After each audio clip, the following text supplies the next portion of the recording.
Şərti bölgü triol. Əgər biz əsas bölgüdə çərəyi 2 yerə böləndə 8-lik alınırsa və necə ifadə edirik? Bir çərəyə 1 və ya 2 dənə 8-lik. Do, re, mi, fa, sol, la, si, do, si, la, sol, fa, mi, re, do. 1 və ya 2 not. Ona görə bir dam altında 2 birləşdirilib. Do, re.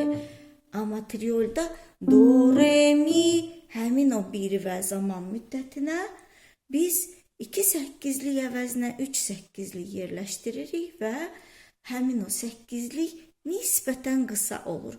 Bütöv çörəyi 2 bərabər yerə bölüb yeyəndə hərəyə daha çox pay düşür, yarım çörək düşürsə, burada bütöv çörəyi 3 bərabər paya bölürük, yarımdan birazca az düşür.